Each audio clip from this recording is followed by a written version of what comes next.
Hello and welcome to the Get French Football News preview show. I'm Eric Devin, and joining me are Peter Bowler, Nathan Staples, and Adam White. It's a bumper week of European action for the French teams, and most will be pleased with their outcomes, perhaps barring a certain champion. Paris Saint-Germain started Ligue 1's foray into this year's group stage of the Champions League off with a bang, Edinson Cavani turning a Serge Aurier cross in the first minute of the match against Arsenal, but the hosts failed to build on their lead and were left with only a point after Arsenal found an equalizer through Alexis Sanchez on 78 minutes. Lyon experienced no such issues, however, overcoming a slew of injuries to defeat Dinamo Zagreb at home 3-0 behind goals from Corentin Tolisso, Maxwell Cornet, and Jordan Ferry in a match that saw Bruno Genesio set the team out in an unorthodox 3-5-2. Monaco also notched 3 full points in the Champions League, turning over Tottenham Hotspur at Wembley Stadium. First half goals from Bernardo Silva and Thomas Lemar, providing the margin before overseeing a nervy conclusion after Toby Alderweireld had pulled one back before half-time. In the Europa League, both French teams took on German opposition, with Saint-Etienne traveling to Mainz and drawing 1-1 thanks to a late Robert Beric equalizer, while Nice put on a valiant effort but still fell to Schalke, who managed a solitary goal behind Baba Rahman in the match that just finished a few minutes ago. So to keep up to date with all the latest, please do follow us on Twitter at GFFN or visit our website at www.getfootballnewsfrance.com. So in today's show, we're going to recap our European matches as well as provide briefer previews of the Ligue 1 weekend to come. But we'll start with that big match from Tuesday. That would be Paris Saint-Germain 1, Arsenal 1. Nathan, we'll come on to you. So obviously, Edinson Cavani has been the story of this match with his poor finishing.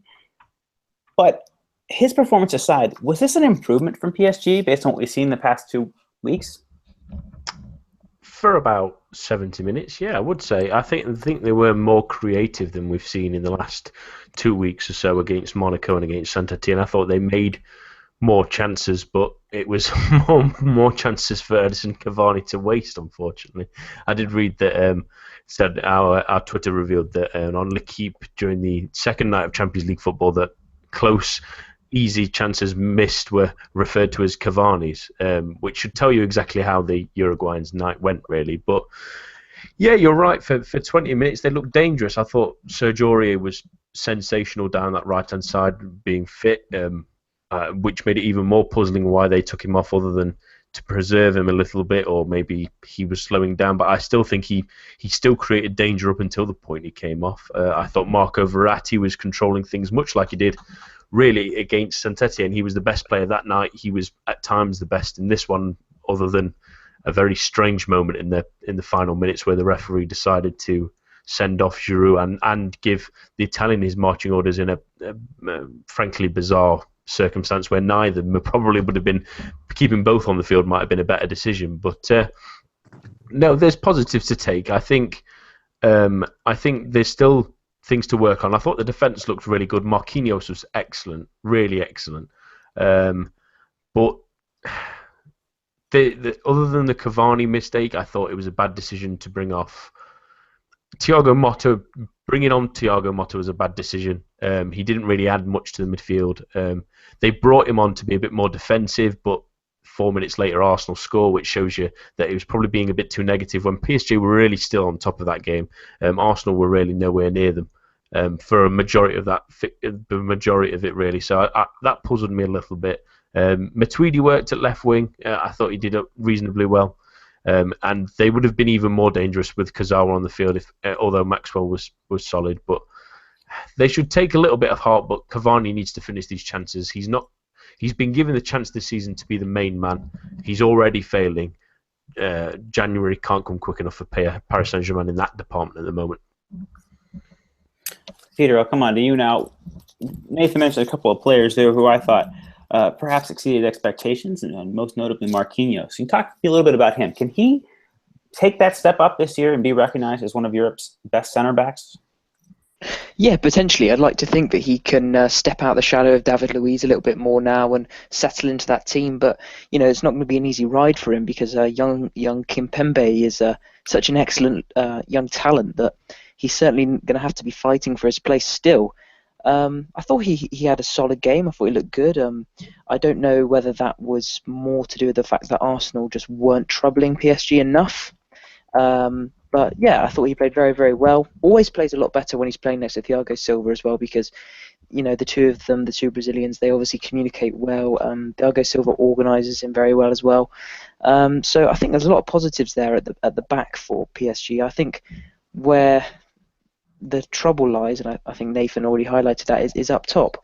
I think Cavani needs a little bit more time. I said it last week, he is still stepping out of the shadow of Zlatan, which is quite a big shadow. And I think he just needs a little bit more time to settle and get used to, the amount that he's going to be seeing the ball now. And though I thought Matuidi did well, it was quite a puzzling one for me in the sense that there were decent players who can play in that position. Obviously, Hesse, though he had a little bit of a tantrum midweek, and Lucas Moura, obviously. So it was an interesting one. But the one player I really wanted to see play in that game was Ben Arfa. I really liked the idea that Ben Arfa would, on his return against a Premier League side, show Arsenal what they were missing when they didn't buy him from Newcastle all those years ago, when he was, really hitting the heights. So I'm not sure why he didn't play. All right. Well, what about Blaise Matuidi? Sticking with you, Peter, we talked about this player being unsettled in the summer, wanting to leave. Owing to the glut of players in midfield, the arrival of Krakowiak, the continued development of Rabiot, Mata still being at the club, Verratti, there didn't seem to be the youngster Christopher Nkunku as well.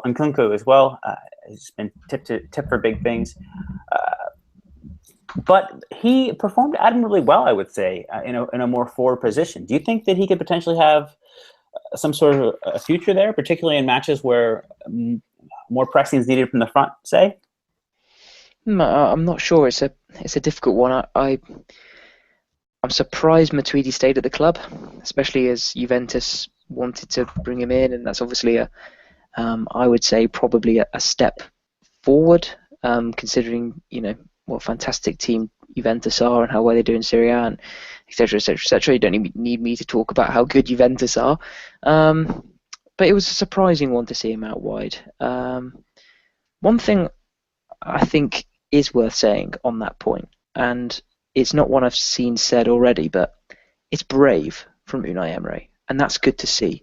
When he became manager of PSG, I didn't want him to just pick a similar team to Laurent Blanc and try and continue winning ways. I wanted him to see him change things and try and stamp his name on that team, and it looks like he's trying to do that, and fair play to him. Maybe the Matuidi thing was an experiment, might not try it again, but who knows if Hesse keeps piping up on the sidelines about how much he should be playing, maybe Matuidi might keep his place just to spite him. All right, we'll conclude our discussion of PSG versus Arsenal with you, Adam. 3 points would have been ideal, but let's be honest. How much of this performance was down to an improvement on PSG's part versus poor tactics from Arsenal, particularly in not starting Olivier Giroud?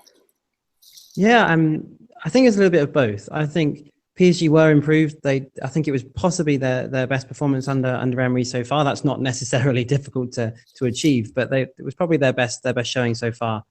And I think they did enough to win the game. Cavani had 2 or 3, as we mentioned already, had 2 or 3 very clear-cut chances, and they did enough. They created the chances to get at least 2 or 3 goals in that game. But it was also partly, as you mentioned, to do with Wenger's odd team selection. I mean, all over the pitch, it seems like it's just an odd attitude that he approached the game with. And starting with, although Ospina had a brilliant game, played really well, I felt like Cech should be starting in Champions League games. He's their first choice goalkeeper. He's their best goalkeeper, and he sort of sets their stall out to say, "This is our best team. We're going for this. We're gonna win this game." But I thought that was an odd decision. And then in midfield with Coquelin starting, who's a player I've never been a huge fan of.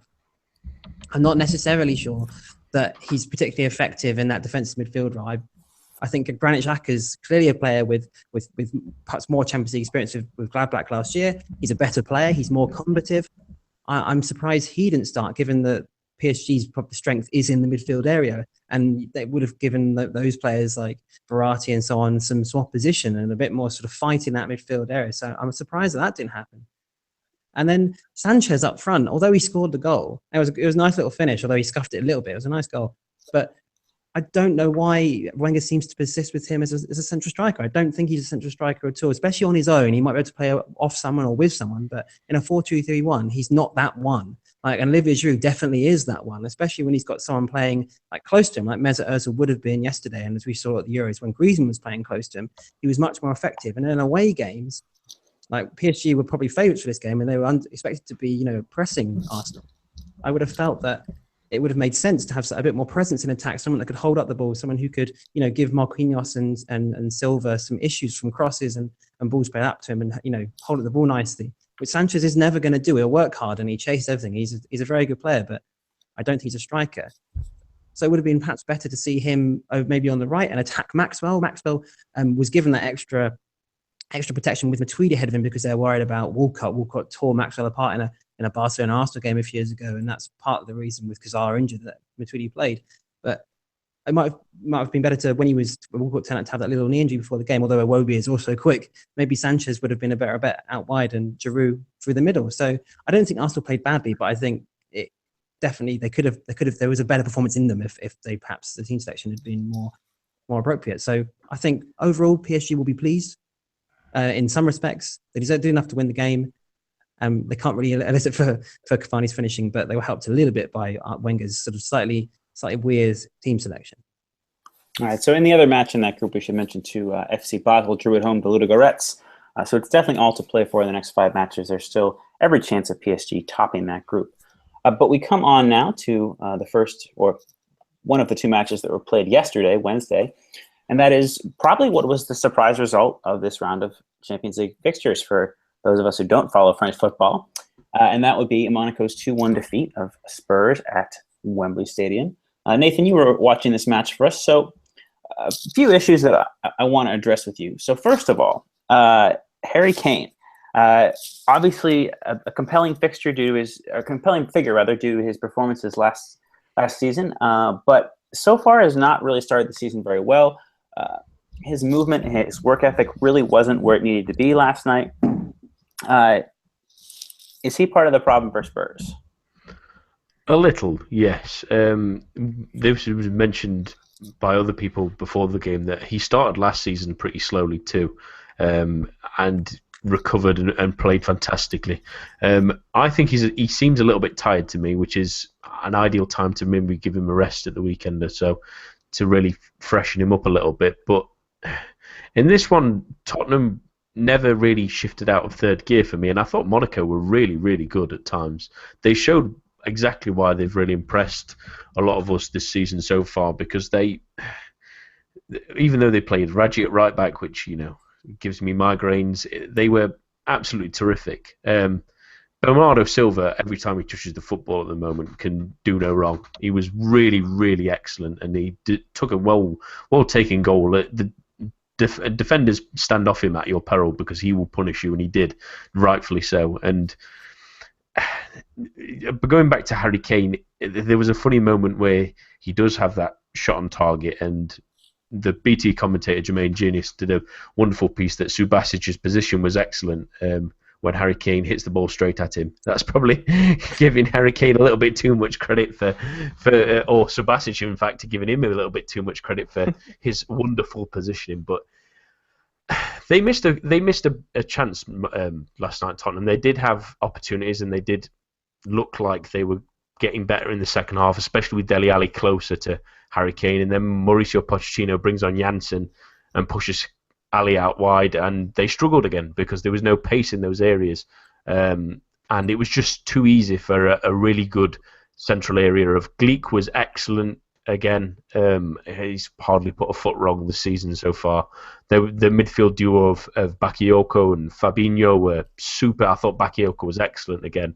He's really, really been good this season, and there's going to be teams they should be, if they're not already looking at him, because he's fantastic. But Kane was certainly part of the problem last night, but he wasn't the only issue with Tottenham's play, and credit to Monaco.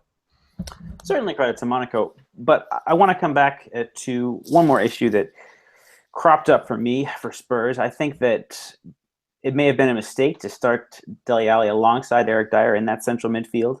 That there wasn't enough physicality and energy from Spurs, given how Bakayoko and Fabinho play.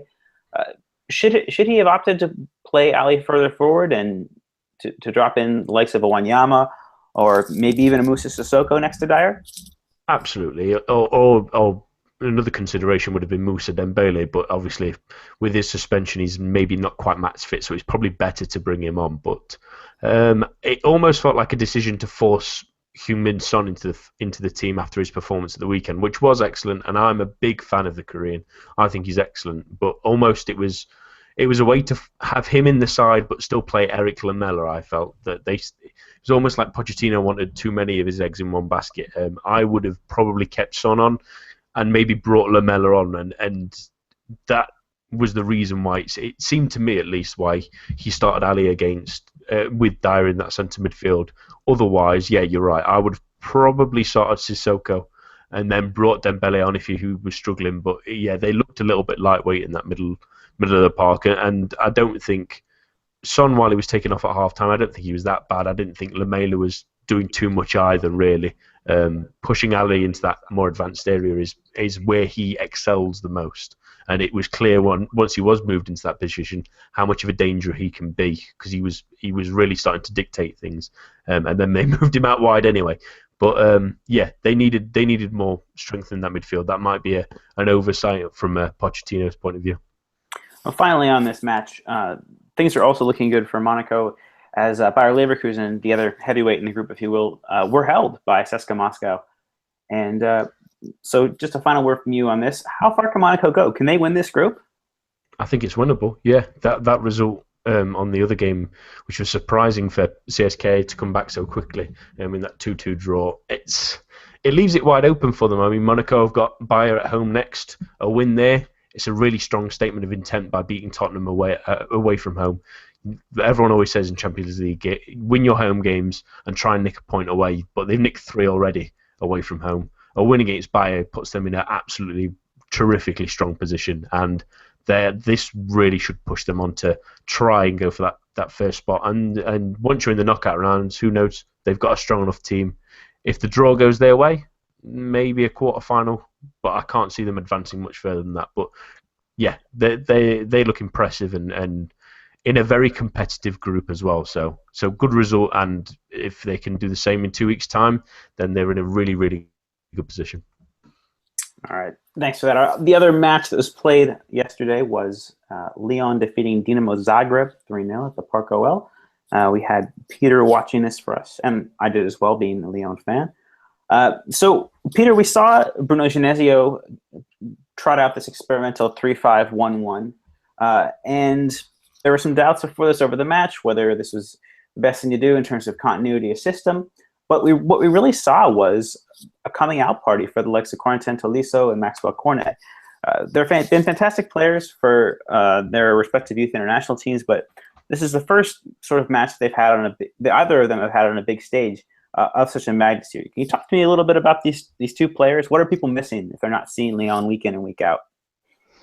Yeah, I thought you're absolutely spot on with that assessment. The one thing that really struck me about the 3-5-1-1, if that's what we're going to kind of call it, I couldn't really figure out whether Tolisso was playing in behind Cornet or up top with Cornet because he was pushing on so much. But it was certainly a game that utilised those 3 players and allowed them to play their best football, and also to really dictate the game at their own pace as well. I thought Gonalons, while he was on, did a really good job of allowing Ferry to move the ball forward while he protected and shielded the back 4. I thought Tolisso, who, correct me if I'm wrong, Eric, but he plays deeper normally, doesn't he, in a sort of midfield 3. He plays left side of a 4-3-3, kind of like plays in Tweedy, but with a little bit more skill with the ball at his feet. But he has that ability, doesn't he, to move the ball forward quickly and be a threat. And when you watch him, or at least when I've watched him, I've always thought, yeah, this guy could play in behind the striker. And I thought to myself, what a fantastic opportunity for him. And Cornet did really well as well. I mean, again, correct me if I'm wrong, but he normally plays out wide, doesn't he? He has played as a central striker at various youth levels for France, but for Lyon, yes, he's been played mostly on the left. Yeah. So I thought it was a good opportunity for him as well to show that he can do it as a striker.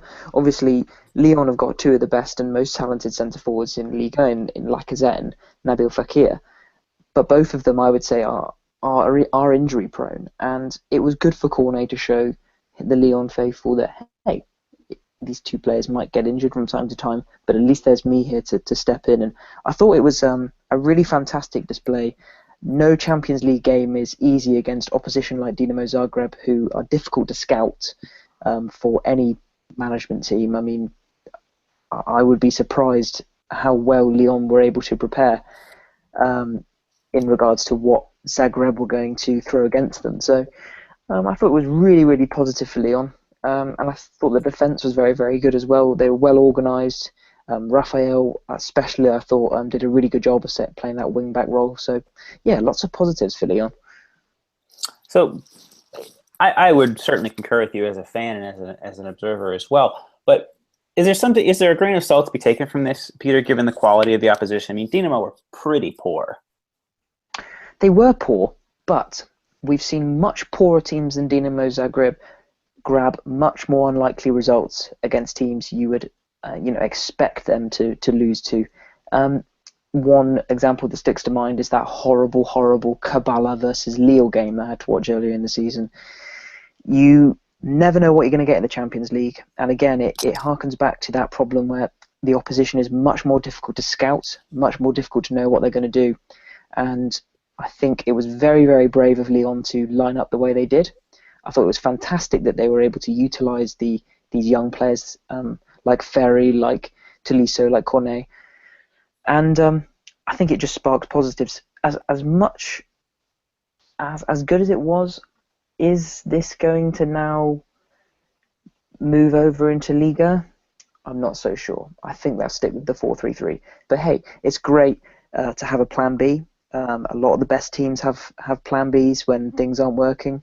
And I'm sure as a Lyon fan, Eric, you must have been delighted to see them play so well in such a different style. Yeah, to say the least. This is, I think I tweeted yesterday, this is the first time I've been able to hold my head up after a Champions League match for about maybe 3.5 years. Since the last time they beat Dinamo Zagreb back in 2012, that 7-1 win, people may remember.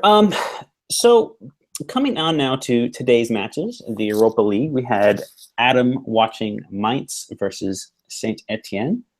So I guess my first question to you, and speaking about this 1-1 draw, was Galtier's approach, I'm thinking particularly of playing Saife on the left of a 4-3-3, that actually operated more as a 4-1-4-1 in practice, and Pogba at left back. Was that too conservative of an approach? Should he have brought in the likes of Amone Pake or Tanan from the start? It's possibly. I think I always feel like Gautier's more defensive, conservative setup is that 5 at the back or the 3 centre backs that he often plays and has been playing in recent weeks in Ligue 1, because he often uses fullbacks as those in those sort of wider defensive positions, the wing back positions normally. So it becomes a 5 rather than it being a 3-4-3.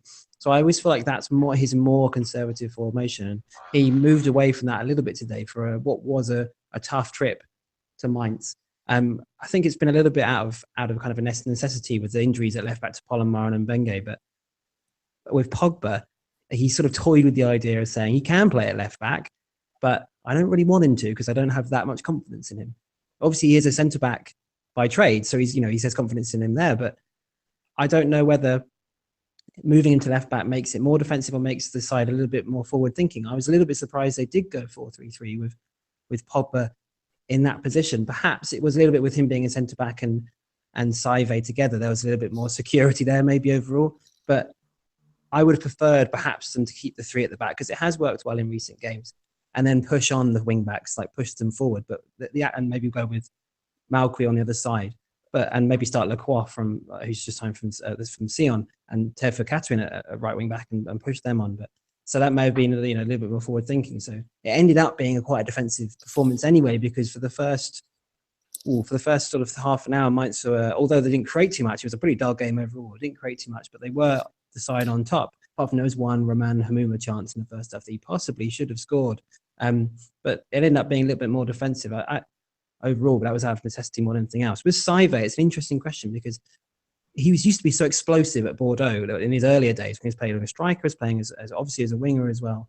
That's his sort of natural position. That's the position he started his career in. But he's been sort of reappropriated into this defensive and central midfield player by Willy Sagnol at sort of the first half of last season at Bordeaux, and then was immediately slapped up by Newcastle in the January transfer window because apparently he'd been brilliant for Bordeaux. He had a good half season for Bordeaux in that position, but he was still very, very raw in that role, and it was something that perhaps he needed another half season to develop. So this is his normal position, and it is a position that he should be adept at. But perhaps, as Nathan will attest, when Man United did a similar thing of Alan Smith, the striker, and they moved him into midfield as a sort of central defensive player. When he ended up moving on to another club, or perhaps even for United moving back up front, he was so kind of rusty in that position. He hadn't played there for months, years even, that he was kind of ineffective. And that was a similar case with Saive tonight, and possibly at the weekend as well when he played forward sort of up front almost with Nolan Roux against PSG. He had one good chance in that game.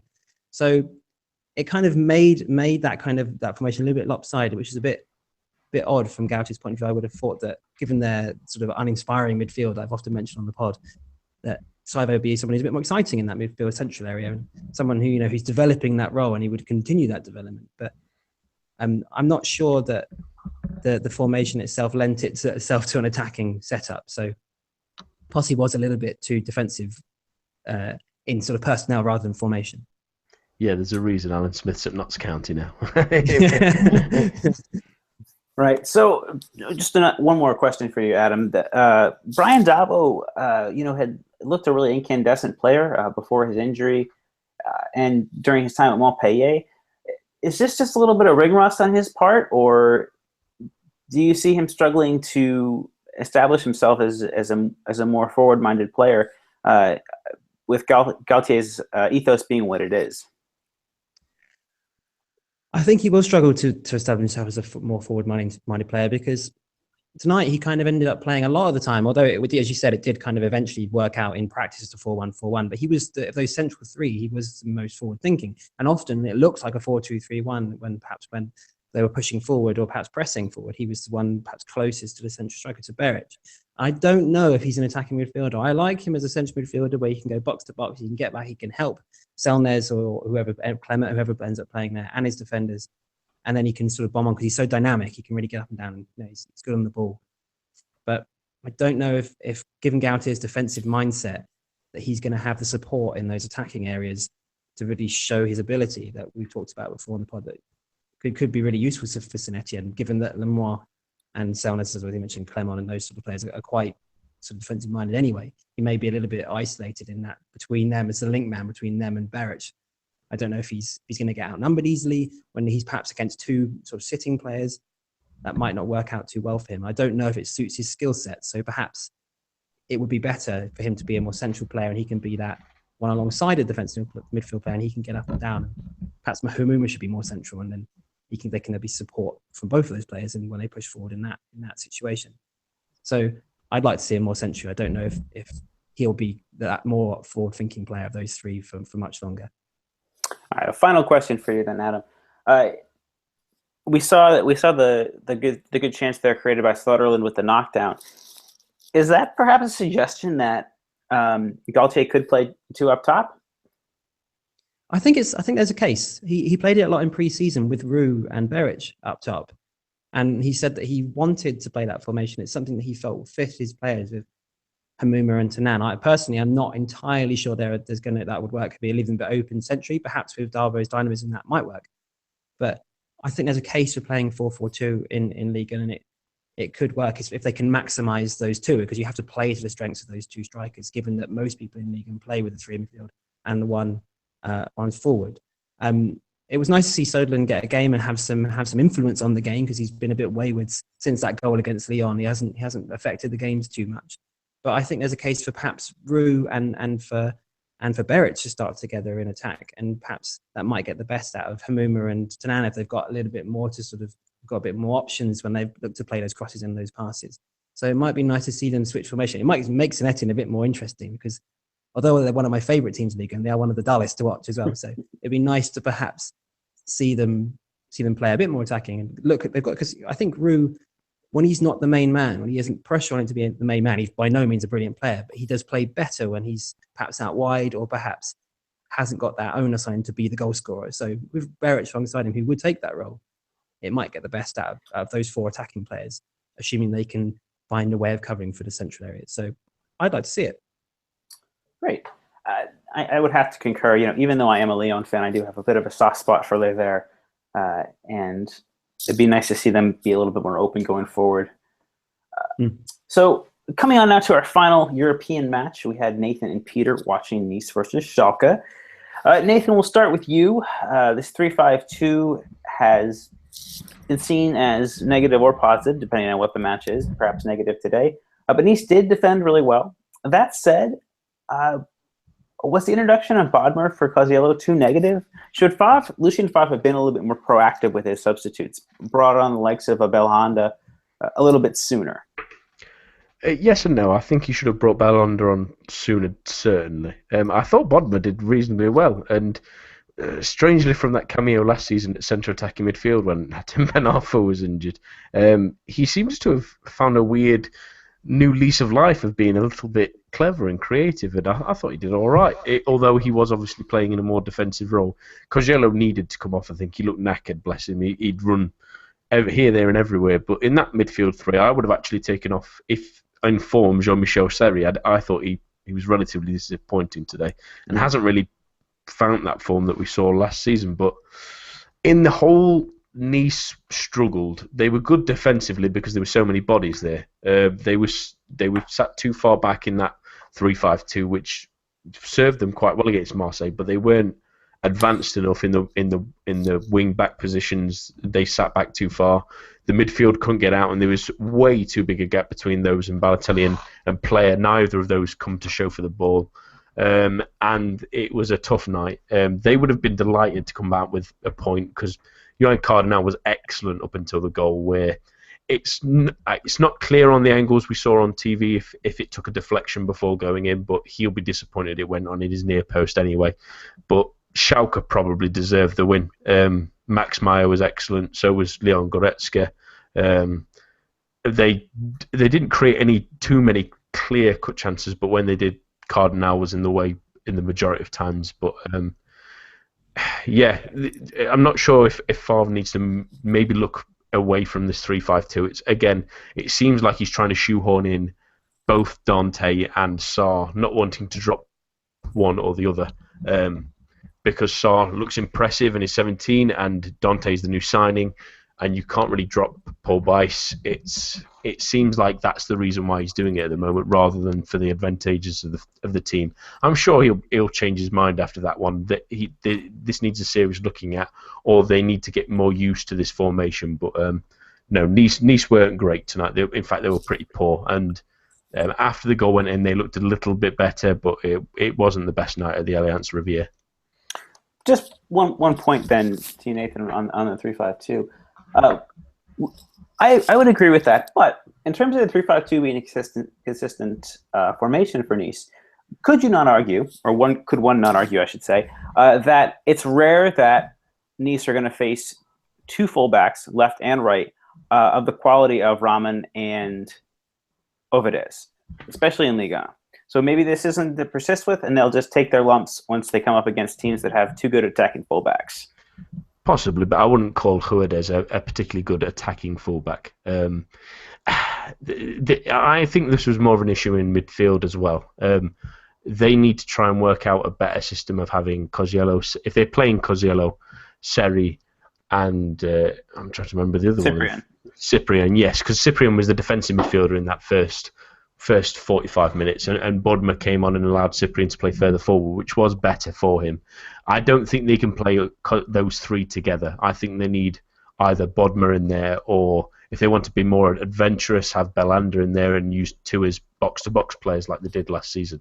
They can't have all 3, I don't think. It again left too much space in front of those back 3.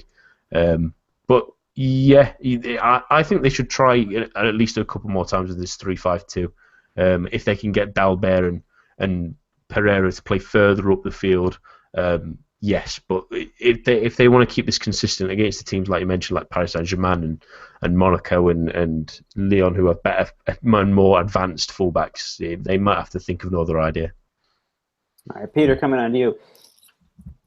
A really heroic performance, but is this Nice's ceiling? And if so, do they have enough to advance in this group? I don't think it necessarily needs to be their ceiling, but I think if they keep playing the 3-5-2, I think it will be. I don't think... Look, I think the problem at the moment with Nice is that they're trying to accommodate new signings over already pre-existing talent that's in their team. And I can understand that, because when you bring in big-name players like Dante, like Balotelli, like Belanda, you want to play them, and fans want to see them. I get that. But I think as things settle down for Nice and settle down for Favre, and he gets more settled in, other players who really deserve to be in that team, in their right positions, like Cosiello, like Bodmer, as Nathan suggests, they'll get more of a look in, I think, and I think they'll progress a lot further. Really, the thing that disappointed me the most about Nice is that, and I don't know what people's opinions are of Mario Balotelli, but I hate to see Plié having to take a knock and suffer because he has to accommodate Balotelli. He's having to do so much running that I don't see how he's going to manage to score goals, because he's constantly just going to have to doing all the work for Mario. Does anybody else on the pod today think that really Balotelli is just a big mistake for Nice and it could actually do more harm than good?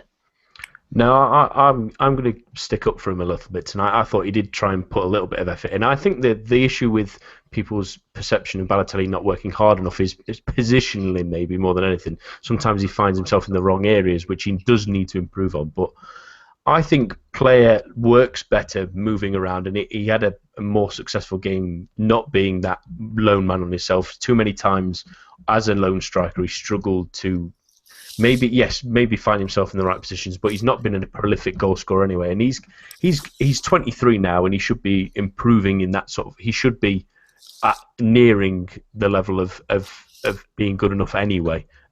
So limiting his progression is maybe a little overstemming from his age. But I think Balotelli is in the right kind of environment now, and he looked okay at times tonight, and especially when they went behind, he improved. I thought in the first couple of minutes he showed that he wanted to put the effort in. He didn't throw his arms in the air like you would have seen in the past and bits like that. Him having this kind of small leadership role in a young team, much like, although Hatem Ben Arfa's a lot older than he is, it might just settle him down a little bit, and it could be a good move. I don't think it's restricting player at the moment. I would have to concur with Nathan as well. We saw Playa be the player to draw other players around, and be a foil for the likes of Valère Germain and Hatem Ben Arfa last season. And both of the two of them enjoyed what I think you could fairly call career seasons. And a lot of that was down to the movement of Playa. The team really did struggle during the period of time that he was missing from injury, and they were forced to play Alexandre Mendy or Durian Caddy up top alongside Germain. So I think his movement really can get the best out of his other strikers. Yeah, but that kind of relationship depends on the striking partner doing the work, as you suggest. And Germain did do the work. Balotelli, I don't think, does. When he lost the ball tonight, he didn't try and get it back. Not once. Not once. And I just don't think Balotelli... I think people have been... I'm not saying anybody on the podcast is at all, but I think the reaction after his debut when he scored those 2 goals has romanticised the idea of Balotelli. And I don't think he's even half the player people thought he might be when he was at Manchester City.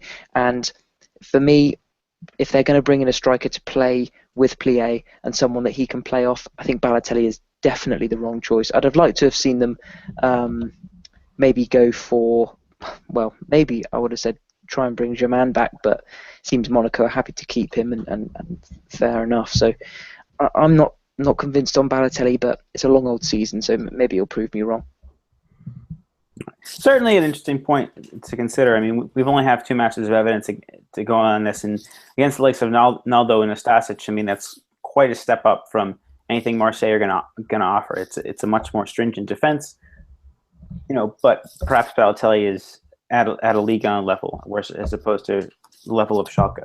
So that concludes our European section. We'll have more on the European matches. We're just going to quickly run through a few match previews. But before we catch our breath, however, Ligue 1 is upon us again with match day 5 starting in less than 24 hours. Do want to update our prediction standings. In week 1, Nathan took the lead, predicting Nantes' win over Dijon. In week 2, he continued his dominance. Well, things have changed in the last 2 weeks, if not at the top. Adam correctly predicted Montpellier versus Rennes. These are the correct scores. Week 3, but Nathan also had the Derby d'Atlantique. Well, last week, Peter put himself back amongst the contenders by calling Gangamp's 1-1 draw with Montpellier. Nathan is our top tipster at this point with 12 points. And I don't remember who has exactly what, but Peter, Adam, and I are on 5, 6, and 7 points. So it's a bit of a muddle in second place, but Nathan's opening up a bit of a lead. These 5-0s are really not helping me, are they? There might be something to that. So obviously the big match of the weekend is Marseille-Lyon, a fixture noted for its crowd trouble. But before we get to the Olympico, I wanted to briefly run through a few Saturday's matches. Nathan, we'll start with you. Rennes are traveling to Monaco. Christian Gourcuff's men have surprisingly the best defense in the division so far. But we saw Monaco play a somewhat rotated side against Lille and still look very dangerous. With the likes of Adama Traore and Amami Toure likely to come into the side ahead of another round of midweek fixtures, can the hosts keep their momentum? Possibly, but I'm not sure from a defensive point of view. They've had some relatively simple defensive games. They conceded once against Nice and lost. They didn't concede against Nancy, which isn't the most Herculean task in the world. Montpellier scored and they drew that game 1-1, and again at the weekend they kept a clean sheet against Caen, who really struggled to create anything of note until the last sort of 20 minutes where the game was really out of sight, in all honesty. But it's a positive start for them nonetheless under Gourcuff, and it was really good to see the likes of Paul Georges and Tep come back on at the weekend and set up that late goal for Sanjin Persic. It was really good to see him back, and they look all right. Whether they can keep that up against someone like Monaco, who've shown in the last couple of weeks that they can score goals. I mean, 3 against Paris Saint-Germain, 4 against Lille, and then 2 again in midweek is nothing to shake your stick at. Even changing players in those games. I mean, they had almost a different forward line against Lille as they did against Tottenham. So it shows the versatility they've got at the moment, and they're in cracking form. And it's difficult to see a Rennes side that have been okay, but nothing special, really hold them off for a long period of time. I mean, would expect Germain to start over Falcao, I would assume, and he's always lively. Dirard probably looks like he's going to be out for that game with the injury picked up in midweek, so you expect someone like you say, Adama Traore possibly coming in. Thomas Lemar probably will get a start. If Bernardo Silva starts again, that's even more of a worry. They just have too much for Rennes, in my opinion, even though this could still be an exciting game and an end-to-end one if either manager allows it to be. But no, I can't see Rennes continuing their defensive strength. Although they have been impressive with it, I don't think they've got good enough players in those kind of areas to defend top quality sides, and this will be a real test for them, really. All right, your score prediction? I'm going 3-0 Monaco in this one. Okay. Adam? 2-0 Monaco. All right. Peter? 1-0 Monaco. All right, I'll go for 2-1 Monaco. Okay, and Adam, coming on to you, we have Lille traveling to Lorient to face our winless Merlou. These clubs have had a start to the season to forget, yet Frederic Antonetti has bizarrely been given a contract extension this week to 2020. 2 things, I guess. Both managerial questions. How do you explain that extension? And 2, could Sylvain Ripoll be facing the sack if Les Merlus fail to improve in this match? Firstly, the contract extension is a little bit of a surprise that it's come so early in the season, given that their poor form in losing in league and also losing to Kabbalah in the Europa League, which is a big blow for them, given that they spent all of last season desperately chasing the top 6, got in there, and then limply went out. It was a pretty, as was mentioned previously, it was a pretty poor performance. But I think that given the state that Lille were in when Renard left, not only in terms of league position, but the squad was a little bit sort of fractious, and he had a very odd kind of aggressive management style, both with his players on the pitch and from the sidelines, and as far as I understand, on the training pitch too, which is a little bit odd. But and Antonetti really did a great job of Lille last season. So I think getting them from flirting with the relegation zone in November time to 5th place to finish above Saint-Etienne, who were expected to perhaps make some sort of run to the top 3, given the topsy-turvy league we had last year, that he still has a fair amount of capital left over from that league run last year. Where in times, especially in the last kind of third of the season, they did look really, really good. I think that, so I can understand the board's willingness to give him a new contract based on that performance, given that they did do really well and he did turn the club around. But I would have expected them to wait till Christmas and maybe see where they're at in terms of league position, if they can. That wasn't just a flash in the pan, and they can carry that form on. Because without Sofiane Boufal, they're a different team. And although Nicolas de Préville is a good player, and he's been struggling with injury, and he's sort of come back to fitness a little bit, so he's been rusty so far. But I don't know if he can replace Boufal, and that might have been the determining factor in their run last season rather than Antonetti. It's very difficult to tell. So I would expect him to wait, but I don't begrudge him the contract at all. I think it's surprisingly long, but I still think there's a case to be made that he's done well with Lille and perhaps better than expected. In terms of Ripoll, I don't know that he's under pressure, obviously, because Lorient, as I mentioned on Eric and our roundup of the league fixtures this weekend, that I think Lorient are possibly the worst team in Ligue 1. I mean, that statement's a little bit incendiary, deliberately so, but given that Nancy went there and won 2-0 and relatively comfortably in the end, who I personally thought would look like relegation favourites, that they're in real trouble.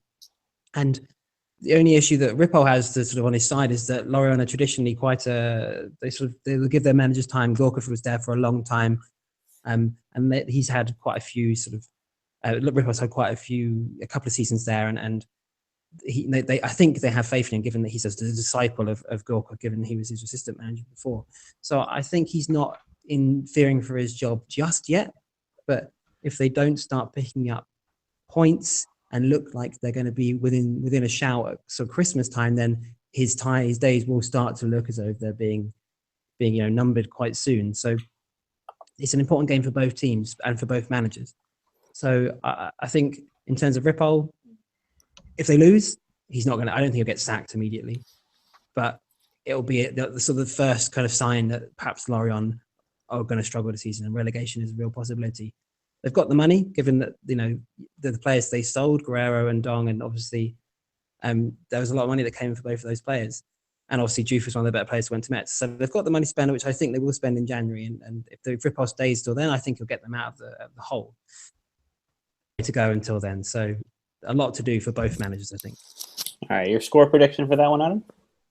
I'm going to go for a conservative 0-0. All right. Peter? 1-0 Lille. Okay. Nathan? 3-0. I really feel for Lille. I really fear for Lorient this season. Okay. I'll go with a 1-1 draw myself. Okay, so coming on now to Bordeaux versus Angers. Peter, I wanted to talk to you a little bit about Nicolas Pepe, sort of an unknown player. Is he the answer in this 4-3-3 on the right? He came in for Keke Fonfon after his dismissal at the weekend and played really, really well. He did. Should he be starting even if Keke Fonfon is available? I think so. Yeah, absolutely. Why not? I would always pick a player that's cemented themselves in the team, and I think he certainly did that with his performance last week. I thought he was probably the best player on the pitch while he was on. I think they've really struggled, haven't they, to find somebody to really fill that right-hand side. They were playing Charles Sanu, who I think I've said before on the podcast is somebody I'm not a fan of at all. So I'm glad that Pepe now kind of offers them another option there. They've lost important players in this window. Again, Romain Saiss to Wolves is obviously a big loss. But I still think Angers are gonna stick it out this season. I know they've not started well, but they've got really excellent attacking players. Obviously, Tuko Kambe, Jeju. They've still got Shekundoy as well, which I thought was really important for them to keep hold of him. So I think Angers are going to do well. I think they might take a while to slowly kick in, but yeah, I'm hoping perhaps this weekend might be the time for them to turn it around, because Bordeaux are inconsistent at best. They have started well this season, but you never know what Bordeaux side you're going to get when you watch them. All right. Talking about another young player, that's Santa Maria. It's a really interesting prospect at central defensive midfielder, but you mentioned that the loss of Saïs is a pretty big deal. I mean, I think that Saïs was a really strong player for Angers last season. Is Jamel Saïs and Santa Maria enough to replace him, or should the club have opted for a more proven option? Yeah, I'm not sure what the answer to that one is, really, because it's difficult. I mean, they've sold one player and brought two in, so in a way you'd think, yeah, they've covered themselves there, or at least they've tried to do their best to do that. They have obviously still got Mangani as well, who's an important player for them, and Shekundoy, he can fill in a role as a sort of defensive midfielder when asked of him, because he's a big unit and he wins the ball back well. I like the look of Santa Maria. I'm yet to be convinced, really, because I want to see him move the ball around better. But yeah, certainly a promising young player, or a promising player anyway. Now I think about it, I'm not sure how old he is. But 21. yeah, he is 21 or 22. He looks older than that. Yeah, He's one of these lucky buggers who might be young but looks old and therefore doesn't get ID'd at the bar. But yeah, he's a good young talent, and I'd like to see him do well. And as you all know, I'm a big fan of Angers, so I'd like to see them push on. All right, and then talking briefly about Bordeaux, can this team challenge for Europe now that they're starting to get cohesion, especially defensively? I'd be surprised personally. I don't think they've got a strong enough squad to challenge teams for the European places this season. I'd be very surprised to see them do that. I still think teams like Rennes and Saint-Etienne are going to really push on very soon. But why not? Again, the problem with Bordeaux is that they're inconsistent. You never know which Bordeaux you're going to get. But perhaps if Roland can start finding the net a little bit more consistently, why not? Hopefully, if they do push for Europe, it doesn't start this weekend, though, as I'm a little bit biased in this fixture. All right, your prediction then?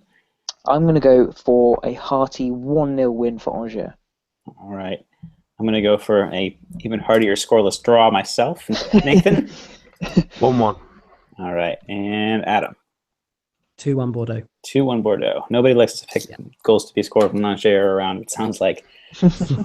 So we will finish, try and be brief with this, the Olympico. Nathan, let's start with you. Marseille, we saw a somewhat encouraging performance from l'OM against Nice. Can a Lyon that's really stretched by injuries and now the suspension of Maxime Gonalon, he will miss the next 4 matches, be got at by the likes of Florentine Thauvin? There's a possibility in this kind of game, which is where you kind of throw the form book out the window. I thought Marseille were definitely better against Nice. Whether they've quite got over the line to where they should be is another question entirely. But we mentioned on the main show, Thauvin looks much better. The midfield was decent, and that's the big point, really. If that midfield can click, and we've mentioned Lyon have struggled with Darder and with Gonalon suspended as well, that's a real area where Marseille should really look to take advantage of if they can. And I would also suggest possibly putting Thauvin, it might be a bit scandalous to say, on the other wing, in behind someone like Raphael, if he was to start, and then take the advantages of the space behind him, might be the interesting thing to do. But this is still going to be a tough game. You know, even though Lyon are missing Lacazette and Fekir, they showed the other night that they don't necessarily need those two to impress. And although it was obviously against maybe slightly weaker opposition, but they're still dangerous players in that Lyon team, and Marseille need to be careful because they've not been impressive defensively. I mean, the only game they've kept they've kept that clean sheet against Lorient was a Lorient team that looked pretty abysmal themselves. So yeah, there's positives to take from last week, but they need to. For me, I think they need to set out their stall early and strongly, and if they get the lead, they need to hold on to it because they've looked a little bit suspect at the back. But there's every chance for them in this game, yeah. All right. Adam, Lyon won't be allowed to have traveling fans at this fixture. Is this a mistake given the meaning of this derby to Ligue 1? Or have the events of these teams' last few meetings made this almost necessary? I don't think it's a mistake. I think I can see their thought process. I mean, last season, the game at the Velodrome, where obviously Valbuena returned, and there was a lot of trouble with the game had to be stopped at least once, and they had he had things thrown at him when he was taking a corner. I mean, that's not something that anybody wants to see in football, and it's not, especially what the French authorities are thinking. It's not something they want to be associated with Ligue 1. So I can see their thought process behind restricting Lyon's fan movement for the game, because it's one way, at least in their thinking, that might restrict any sort of violence and then publicity of that violence as well, I guess. Although I don't know that sort of conflict between the two sets of fans is something that is particularly prevalent in previous games. It seemed to be fan trouble from the Marseille point of view and sort of reaction against Valbuena mostly in the last season's match. So it's not something that's particularly uncommon in Ligue 1 either. They're very, and understandably so, they're very cautious with fan movements, and they sort of often say that there are away fans that can't go to certain derbies or certain games. So it's not necessarily a rare thing, and a sensible step. From my point of view, I think I can understand why they would want to do that. But hopefully, you're right. It does add to the atmosphere. So hopefully, this is something that will ease as the season goes on, and the next season perhaps then we can not have to think about fans' movements being restricted or have the fear of any sort of violence, because the Olympico at the Velodrome is one of the biggest games in Ligue 1, and it'll be such a good atmosphere with both sets of fans. So that's something we want to see continue. Hopefully, it will soon.